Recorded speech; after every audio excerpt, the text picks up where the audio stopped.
लाडकी बहीण योजना या व्हिडिओमध्ये आपण खास करून बघा, ज्या लाडक्या बहिणींना आतापर्यंत फेब्रुवारी आणि मार्च किंवा फक्त मार्च या महिन्याचे जर पैसे आले नसतील तर त्यांच्यासाठी हा खास करून व्हिडिओ आहे।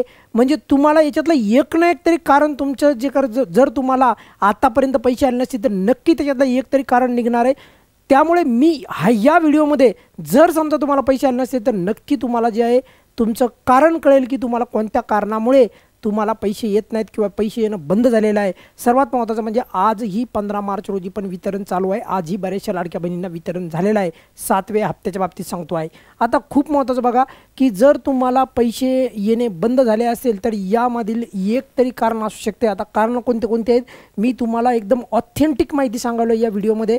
ऑथेंटिक माहिती म्हणजे बघा इतक्या महत्त्वाची ही माहिती आहे की यापैकीच तुमचं एखादं कारण असणार आहे, हे लक्षात ठेवा। आता पहिलं कारण काय आहे ते आपण आता एकदा समजून घेऊयात। बघा, पहिलं कारण तुम्ही महाराष्ट्राचे रहिवासी असणं गरजेचं आहे। जर समजा आता तुम्ही म्हणाल की मग आम्हाला तर अगोदर ऑलरेडीच लाभ मिळू लागला, मग आता याच्यामध्ये काय नवीन थोडं आहे ना हे मुद्दा। तर जर एखाद्या लाडक्या बहिणीचं लग्न होऊन दुसऱ्या राज्यामध्ये परराज्यामध्ये लग्न झालं असेल तर अशा वेळेस तुमचा लाडक्या बहीण योजनेचा लाभ थांबवला जातो। त्यानंतर नंबर 2चं कारण पटपट घेतो बघा की राज्यातील विवाहित, विधवा, घटस्फोटित किंवा परित्यक्ता किंवा निराधार महिला तसेच कुटुंबातील केवळ एक अविवाहित महिलेलाच मिळतो, हे लक्षात ठेवा। बऱ्याचशा लोकांना ते माहीत नाही। त्यानंतर किमान वयाची वय 8 जे आहे, किमान म्हणजे मिनिमम किती पाहिजे 21 वर्ष। आता ते तर बरोबर आहे, पण कमाल वयाची म्हणजे जास्तीत जास्त वय किती पाहिजे तर 65 वर्ष। आता झालं असं की बऱ्याचशा लाडक्या बहिणींचं वय जे आहे त्यावेळेस पात्र होतं त्यावेळेस त्यांचं जे 65 होतं, पण आता 65पेक्षा एक दिवस जरी जास्त झालं तरीही तुम्हाला लाडकी बहीण योजनेचा लाभ मिळणार नाही, हे तुम्हाला सांगायला आहे। त्यामुळे ज्या लाडक्या बहिणीचं 65पेक्षा एक दिवस जरी जास्त झालं तर लाभ ऑटोमॅटिक बंद होतो, हे लक्षात ठेवा। काही करायची गरज पडत नाही। त्यानंतर बघा, स्वतःचे जे आधार लिंक नसले तर अशा वेळेस पण लक्षात ठेवा आधार लिंक असायला पाहिजे, म्हणजे बँक खात्याला आधार लिंक असायला पाहिजे। आता बऱ्याचशा लाडक्या बहिणींचं काय होतं की त्यांचं डिसेंबरमध्ये जानेवारीमध्ये ऑटोमॅटिक त्यांचं जे काही ॲक्टिव्ह केलेलं असतं, म्हणजे काय तर आधार सीडिंग, तर ते ऑटोमॅटिक इनॅक्टिव्ह होतं, म्हणजे काम करीत नाही किंवा बंद होतं। तर इनॅक्टिव्ह ज्यावेळेस होईल लक्षात ठेवा, इनॅक्टिव्हमुळे बऱ्याचशा लाडक्या बहिणींना पैसे येत नाहीत। त्यामुळे ॲक्टिव्ह जर का नसेल तर इनॅक्टिव्ह नसेल तर लक्षात ठेवा, तर इनॅक्टिव्ह नसेल तर चालेल परंतु तुमचं आधार जे काही सीडिंग आहे म्हणजे DBT हे ॲक्टिव्ह पाहिजे, हे लक्षात ठेवा। DBT कसं पाहिजे, ॲक्टिव्ह पाहिजे। यासाठी तुम्ही NPCI वेबसाईटवर जाऊन चेक करा। पुढचा मुद्दा बघा, कुटुंबाचे वार्षिक उत्पन्न 2.5 लाख आहे किंवा त्यापेक्षा अधिक नसायला पाहिजे। पण एक महत्त्वाचं लक्षात ठेवा, यावेळेस खास करून उत्पन्नाच्या आधारावर बऱ्याचशा लाडक्या बहिणीचे फॉर्म रद्द केले जाणार नाही। येणाऱ्या टायमामध्ये उत्पन्नाच्या आधारावर जे आहे बऱ्याचशा लाडक्या बहिणीचे फॉर्म रद्द होऊ शकतात, त्या संदर्भात पण मी तुम्हाला बोलणार आहे। त्यानंतर बघा, मी तुम्हाला इथे लिहून दाखवतो। एक तर आहे, दुसरं म्हणजे 4 चाकी। जर 4 चाकी जर का तुमच्या नावावर असेल किंवा कुटुंबातील कुणाच्याही सदस्याच्या नावावर तर तुम्हाला लाभ मिळणार नाही। आता बऱ्याचशा वेळेस काय व्हायला की 4 चाकी एकेकाळी विकली होती तरीही त्या लाडक्या बहिणीच्या आजही नावावर नाही, कुटुंबातील सदस्याच्या नावावर नाही, तरीही लाभ मिळत नाही। तर अशा वेळेस जे आहे तुम्हाला जे आहे ती अंगणवाडी ताईकडे एकदा जे आहे तक्रार करायची आहे की अंगणवाडी ताई जे आहे तर त्यांना सांगायचं आहे, त्यांच्याद्वारे जे आहे वरिष्ठ जे काही अधिकारी आहेत त्यांच्या मार्फत नाही तर डायरेक्ट तुम्ही जे आहे महिला बालविकास अधिकारी कार्यालयाला जे आहे, जर तुमच्याकडे 15 महिन्यापूर्वी, 10 महिन्यापूर्वी, 7 महिन्यापूर्वी, 8 महिन्यापूर्वी जर गाडी विकली असेल आणि त्यामुळे पण कदाचित तुम्हाला लाभ मिळू शकत नाही, कारण की कधीकधी डेटा अपडेट होत नाही।